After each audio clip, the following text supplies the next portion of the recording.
Irani imeanzisha mashambulizi makubwa ya makombora dhidi ya Israel, ikilenga hasa maeneo ya kati ya nchi ikiwemo Tel Aviv na vitongoji vyake, katika hatua inayotajwa kuwa ni ya kulipiza kisasi kufuatia kuuawa kwa mwanasiasa wa Irani Ali Larijani.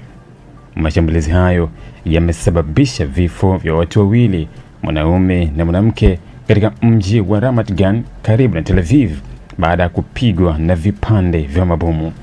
Kwa mujibu wa huduma ya ambulance ya Israel, tukio hilo linaongeza idadi ya waliopoteza maisha tangu kuanza kwa vita hivyo kufikia takriban watu 14, huku wengine kadhaa wakijeruhiwa.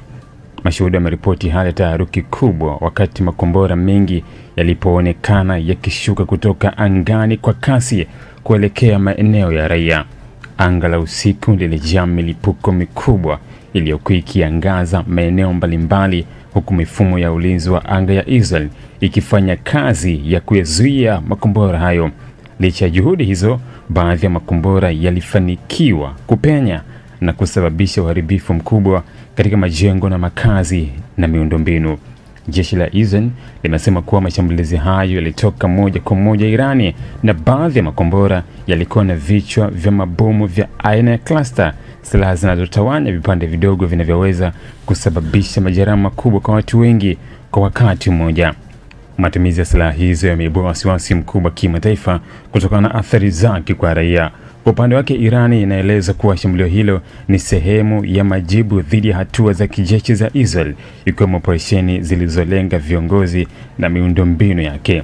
Kifo cha Ali Larijani kinatajwa kuwa moja ya sababu kuu ya ongezeko hili la mashambulizi, jambo linaloashiria kupanuka kwa mzozo huo na kuwa moja kwa moja zaidi katika mataifa hayo mawili.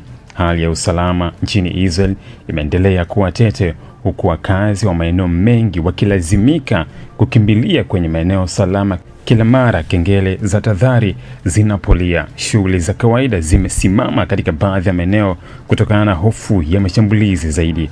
Wachambuzi wa masuala ya siasa za kimataifa wanaonya kuwa hali hii inaweza kusababisha vita pana zaidi katika ukanda wa Mashariki ya Kati, hasa ikiwa mashambulizi ya kulipizana kisasi yataendelea kati ya Irani na Israel. Jumuiya ya kimataifa imeanza kutoa wito wa kusitishwa kwa mapigano na kurejea kwenye meza ya mazungumzo ili kuzuia maafa makubwa zaidi kwa raia.